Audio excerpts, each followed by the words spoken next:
जय माँ बगलामुखी, जय माँ विंध्यवासिनी। आज हम लोगों का यहाँ पे कामाख्या मंदिर में दूसरा दिन, पूजा का दूसरा दिन था।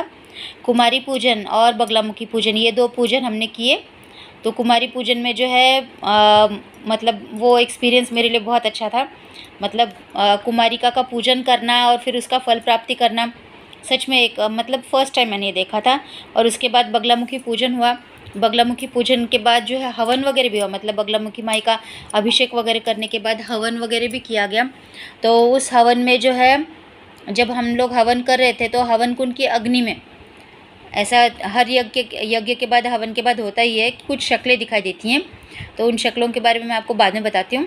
पहले हम काम की बात करते हैं, क्योंकि हम यहाँ पे जो है बहुत बड़ी जगह है और यहाँ पे जो है हर तरह का काम, जिस काम को हम लोग नॉर्मली बताते हैं कि अगर आपको वशीकरण कराना तो 7 दिन लगेंगे, लेकिन यहाँ पे क्योंकि हम शक्तिपीठ पे बैठे हैं तो जो काम 7 दिन में होता था वशीकरण का, यहाँ पे बैठने की वजह से सुल्तान जिन के जरिए अभी हम वो काम करा के ले रहे हैं। तो 3 दिन में यानी 72 घंटे में जो आपके कितना ही बड़ा वशीकरण कराना हो आपको, वो आपको उसका रिजल्ट मिल जाएगा।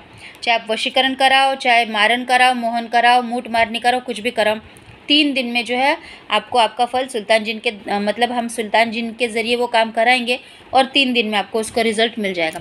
तो जिन लोगों को मारन, मोहन, वशीकरण जो भी करवाना है या कोई शक्ति लेनी है, 3 दिन में जो है आपकी चीज़ आपके पास होगी। तो जितना जल्दी हो सके, कुछ भी नहीं करना आपको, सेम जो ये यूट्यूब जिस नंबर पे, सेम नंबर पे जो है आपको व्हाट्सएप करना है और अपना नाम, पता, फ़ोटो, एड्रेस देना है और काम की प्रोसीजर पूरी करनी, जो फ़ीस है वो पे करनी है और आपका काम 3 दिन में होके मिल जाएगा।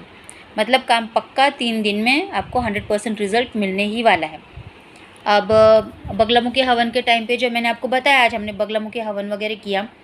तो माँ कुछ लोगों पे जो है, मतलब हम लोगों ने आपको बताया है ना कि हमारे यहाँ पे जो है माया मैडम, हमने उन औरतों को बोला है जिनको किसी से कुछ लेना देना नहीं होता, सिर्फ वो अपनी ज़िंदगी जीती हैं, अपने ही मस्ती में रहती हैं, उनको अपने से ही मतलब है। उनके आजू बाजू लोग उनके लिए कुछ भी करें, उनको उनसे कुछ लेना देना ना, अपने परिवार वालों से लेना देना है, ना मायके वालों से, ना ससुराल वालों से, ना अपने जने हुए बच्चों से मतलब लेना देना है। उनको सिर्फ एक ही रहता है कि मैं रहूँ, मैं खाती पीती रहूँ, मैं खुश रहूँ, मुझे मेरी ज़िंदगी से मतलबी लोग रहते हैं ना, जैसे कुछ जानवर रहते हैं, वो जानवरों, उनके अंदर जानवरियत ज़्यादा रहती है, मतलब इंसान कम और जानवरपन जो है वो ज़्यादा रहता है, इसीलिए वो सिर्फ खुद के बारे में सोचते हैं। तो कुमाता, माया, ये सब हमने इनके कोड वर्ड्स रखे हुए हैं। तो जो कुमाता वाले लोग रहते हैं वो कैसे कैटेगरी की औरतें रहती हैं, जिनको अपने बच्चों की, हर माँ को अपने बच्चों की खुशी में खुशी रहती है, लेकिन ये कुमाता कैटेगरी वो नहीं है।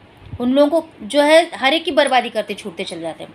और ऐसी कुमाताओं को जो है यहाँ पे मंदिर में बैठ के, मैं सच बोलती हूँ, माँ होना दुनिया का सबसे बड़ा दर्जा है, क्योंकि भगवान हर जगह नहीं पहुँच सकते थे, इसीलिए उन्होंने माँ बनाई।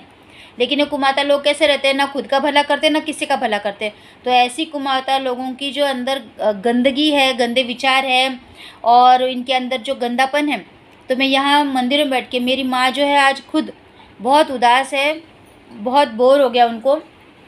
ऐसी सारी भारत में जितनी कुमाता है ना, मैं यहाँ मंदिर में बैठ के उन सबको ये श्राप देती हूँ कि अगर तुम माता नहीं बन सकती तो फिर तुम्हारा औरत होने का फ़ायदा क्या है।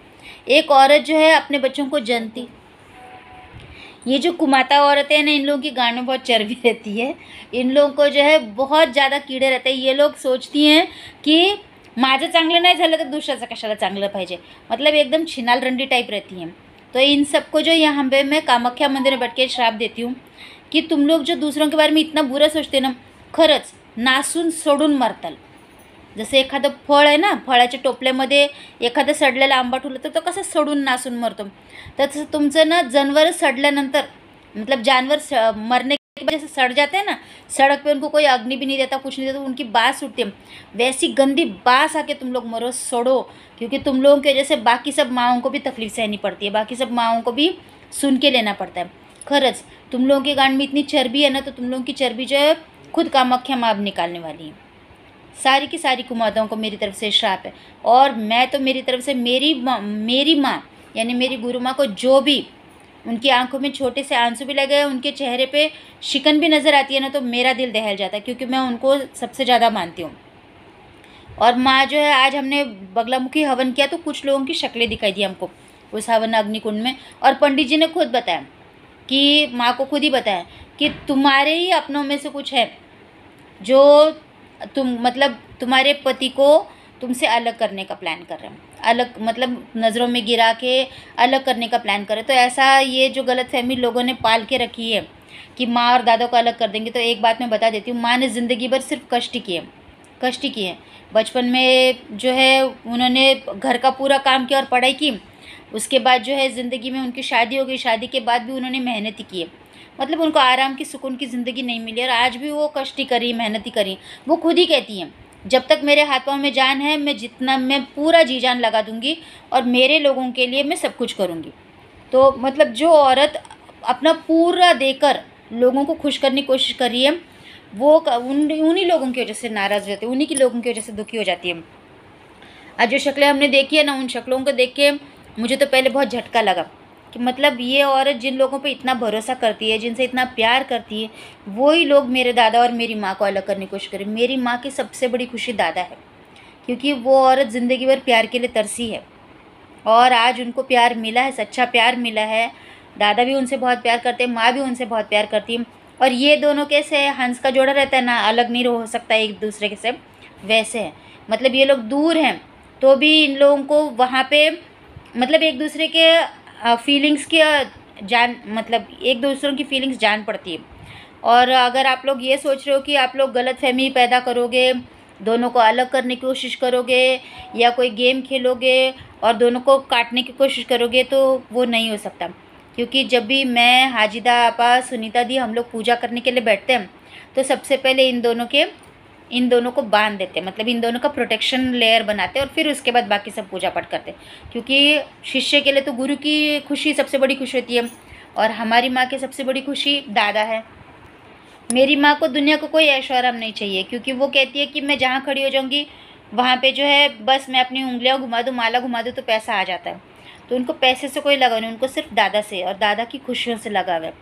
तो प्लीज़ दादा और माँ के बीच में आने की कोशिश तो करो ही मत, क्योंकि जो भी उनके बीच में आने की कोशिश करेगा ना, पहले ये याद रखना, हम 3 बहनें हैं, मैं, हाजिदा आपा, सुनीता दी, हम लोग उनको ज़िंदा नहीं छोड़ेंगे। मतलब ज़िंदा नहीं छोड़ेंगे मतलब नहीं, उनकी हालत टाइट कर देंगे, ऐसी हालत कर देंगे कि फिर माँ की जान दादा है, तो उनकी जान से उनको अगर अलग करने की कोशिश करोगे तो तुम लोग तो जीते जागते सिर्फ एक मूर्ति बन के रह जाओगे। तुम्हारे अंदर तुमको खुशियाँ देने वाला कोई नहीं रहेगा, न दुख देने वाला कोई रहेगा। इतने अपने आप में टेंशन में तुम लोग पड़ जाओगे ना कि तुम लोग खुद से ही नहीं निकल पाओगे, खुद में ही इतने उलझ जाओगे कि सुलझाते रह जाओगे, मैं क्या कर रहा हूँ।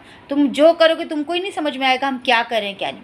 मतलब तुम्हारी ज़िंदगी कोई मकसद ही नहीं रह जाएगा, ना आगा ना पीछा, बस भुगतते रहो। और मेरी माँ जो है दादा से इतना प्यार करती है कि उन्होंने आज जो है वो गुस्से में आ गई थी वो शक्लें वगैरह देख के, तो वहीं पे बैठे बैठे जैसे हम लोग निकले गाड़ी में बैठे बैठे वो बोलने लगी कि जो कोई भी मेरे और प्रदू के बीच में आएगा, जिस दिन मुझे उसका असली चेहरा मेरे सामने आ जाएगा, मतलब वो पकड़ा जाएगा, उस दिन चाहे वो कोई भी हो, वो उसको रोड पे काट के फेंक देंगी। और वो वैसी हैं, सब जानते हैं, वो डरती नहीं है किसी से, क्योंकि उनको सिर्फ दादा से मतलब है। और जो भी औरतें उनके ऊपर गलत नज़र डाल, दादा के ऊपर गलत नज़र डालने की ज़रूरत ही नहीं है। उनको विश्व सुंदरी मिल गई है, सबसे दुनिया की खूबसूरत औरत मिल गई है, कामाख्या स्वरूपिणी मिल गई है, तो उस कामदेव को किसी और की ज़रूरत नहीं है।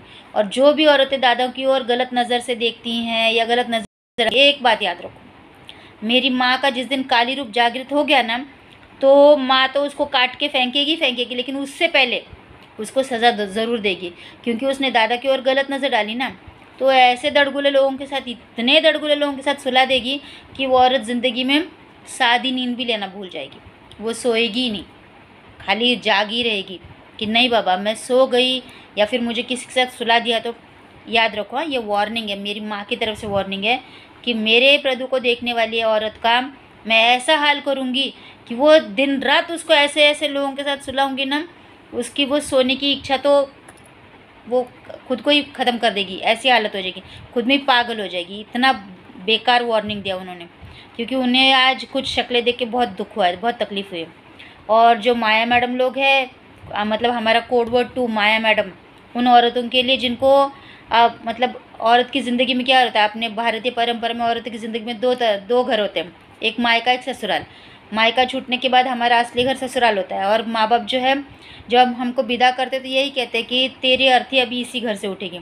तो हमको अपना पूरा समर्पण कहाँ देना होता है? ससुराल में। लेकिन इन माया लोगों को ससुराल से भी कुछ मतलब नहीं है, मायके से बस मौका ढूंढते रहेंगे मायके भागने का।